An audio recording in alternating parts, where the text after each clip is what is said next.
Os amantes da Bíblia sabem que isto era permitido apenas aos sacerdotes. Nem profetas, nem rei, nem ninguém poderia oferecer incenso ao altar, a não ser os sacerdotes. E Uzias, ele, pelo fato de ser rei, ele está indo bem no reinado, achou que as suas atitudes poderiam ser apenas resposta dos seus pensamentos, que já poderia fazer o que ele bem queria, o que ele bem imaginava, sem consultar a Deus e oferecendo incenso no altar. Mas Deus não aceita orgulho, Deus não aceita soberba.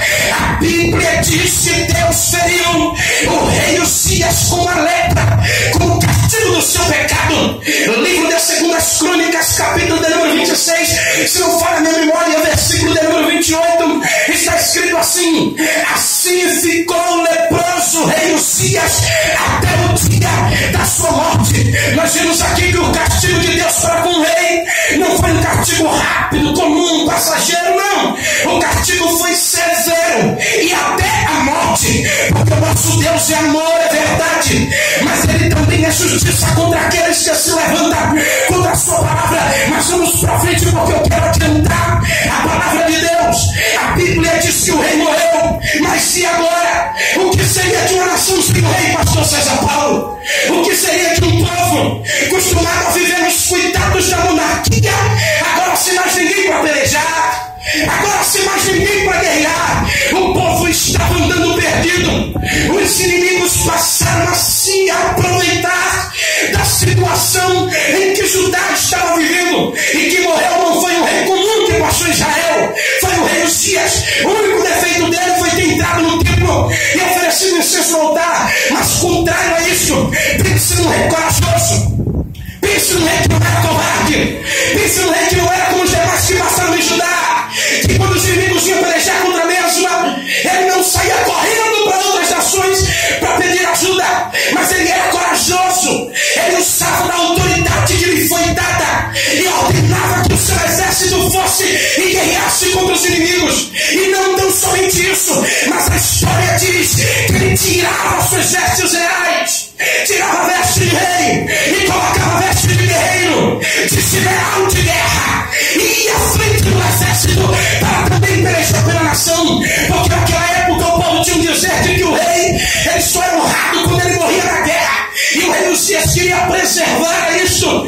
Por isso ele dizia: se for para morrer pelo povo, eu vou morrer. Se for para guerrear, eu vou à frente também e guerrearei pelo meu povo. E a Bíblia diz que esse rei morreu. Foi por isso que a nação estava sofrendo muito mais do que com a morte dos outros reis. A nação estava em crise, a nação estava vivendo um dos maiores declínios espiritual de toda a história. O povo estava sofrendo, e dentre esse povo judeu estava ele, o profeta Isaías, que estava sofrendo como os demais, estava triste como os demais de Judá, angustiado como os demais de Judá. E eu ainda uso de audácia para dizer que ele estava sofrendo muito mais do que os outros, porque ele não perdeu apenas um rei, ele teve uma perda tripla. Ele perdeu um rei, um amigo e um parente, um primo.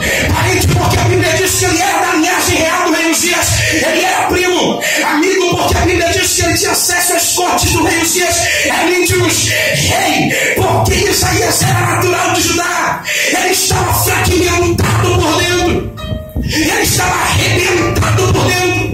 Então ele, na sua angústia, ele no seu sofrimento, a Bíblia diz que ele vai ao templo orar a Deus. Parece que houvesse um profeta chegando dentro do templo, colocando o joelho no chão e indo falar com o Senhor e dizer: Deus, o que será de nós agora?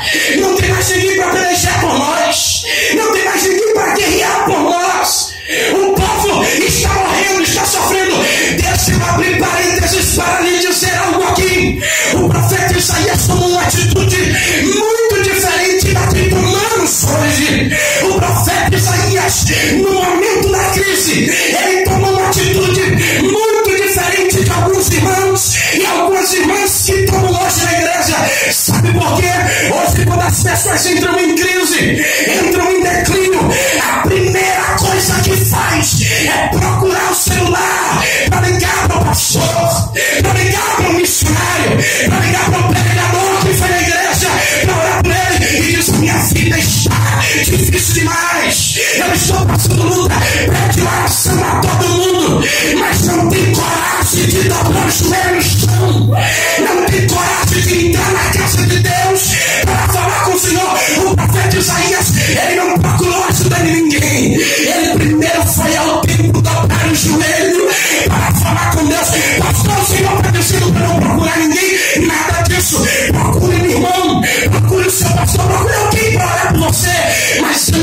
você procurar alguém, experimente entrar na casa do Senhor, dobrar o teu joelho, que você vai ver o poder que tem na tua oração.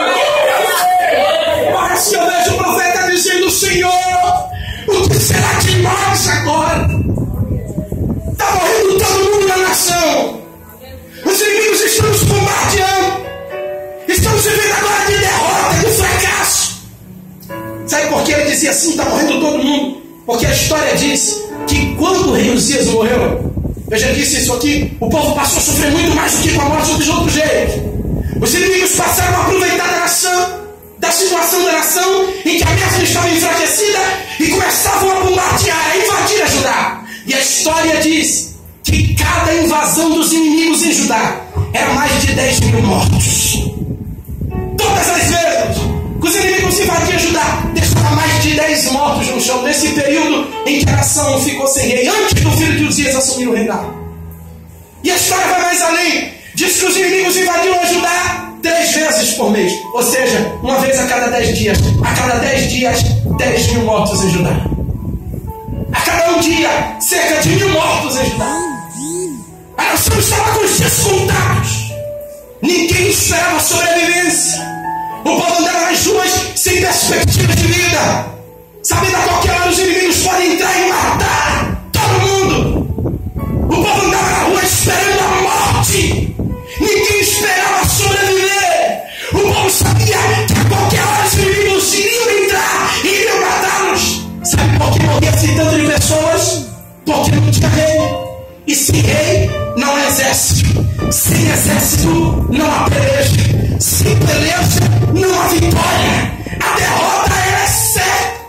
Por isso Isaías estava no templo dizendo: Senhor, o que será de nós? Deus está morrendo todo mundo. A derrota faz parte de nós. Será que eu vou morrer também, Senhor? Mas o que foi que aconteceu com o profeta enquanto ele orava no templo? O que foi que o profeta viu? O que ele disse, o que ele falou? Foi justamente aquilo que nós lemos no capítulo 6 e no versículo 1 do seu livro. Ele disse: no ano em que morreu, no ano da morte do rei Uzias, no ano da crise da nação, eu fui ao templo orar a Deus, porque não tinha mais gente para pelejar por nós. E quando eu cheguei lá, o que aconteceu? Eu vi ele, o rei, o Senhor dos exércitos. Talvez você não deu glória forte para você, não entendeu? Mas eu vou te explicar agora. O profeta estava dizendo assim: no ano da morte do rei, no ano da provação, no ano da dor, no ano da angústia, no ano que eu achava que não tinha mais jeito, no ano que eu achava que eu iria morrer como os demais, no ano do ponto final da minha história, no ano do fracasso, da derrota para a nação, porque não tinha ninguém para pelejar, eu entrei no templo para orar a Deus. E quem eu vi ele, o rei, o Senhor dos exércitos. Agora Isaías poderia bater no peito e dizer: olha, Satanás, agora eu não tenho mais medo de você. Sabe por quê? Eu estou aqui passando prova, sim estou, mas eu estou vendo o Senhor que vai me aprovar nessa aprovação. Eu estou passando a necessidade, mas eu estou vendo o Senhor que vai me fazer superar ela. A luta aqui está grande, mas eu estou vendo o Senhor que vai me dar vitória. O diabo se levanta daí, mas eu estou vendo o Senhor que vai se levantar do seu trono e vai ter ao meu favor. Tem alguém aqui que crê hoje à noite de ver o Senhor? Levante a mão e fala que ele está tendo glória para ele. Segura a mão do teu irmão. Ora mais, segura na mão do teu irmão, adorando ao Senhor, e diz para ele: se prepare.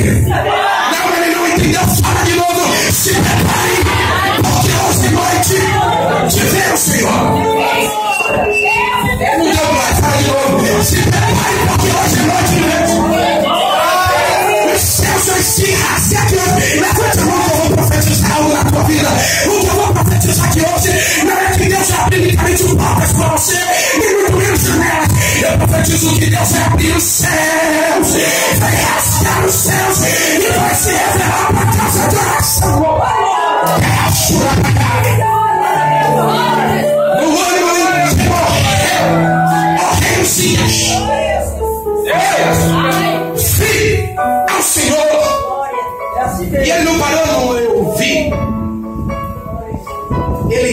aonde viu? Eu vi o Senhor assentado em um alto e sublime, alto e sublime, e trono é lugar de? Trono é lugar de? Deus não poderia ter se mostrado para Isaías fazendo qualquer uma outra coisa. Deus não poderia ter se mostrado para Isaías fazendo qualquer outro tipo de coisa. Deus se mostra logo sentado em um alto e sublime trono. Logo na hora que Isaías foi ao templo orar a Deus por falta de um rei, logo na hora que ele foi dizer: ah, Deus, meu rei está morto, não tem mais ninguém para pelejar por mim, não tem mais ninguém para guerrear pela nação. Deus vai lá e diz: olha para cá. Alguns Deus apareceu em uma nuvem, outros em cima de fogo, de várias formas, mas para Isaías em um alto e sublime trono. Na hora que ele foi dizer que o rei estava morto, Deus disse: olha para mim, Isaías. Ele levantou os olhos: Senhor, meu rei morreu, não tem ninguém para pelejar. Olha para cá, rapaz. Ele olhou, pastor, e quando ele viu, ele disse: eu vi o Senhor assentado em um alto e sublime trono. Com aquela visão, Deus estava dizendo assim: Isaías, aí na terra você não tem rei, mas aqui em cima você tem um Deus. E Senhor, Senhor, Isaías, aí na terra o teu rei está morto, mas aqui em cima o teu rei está vivo. Para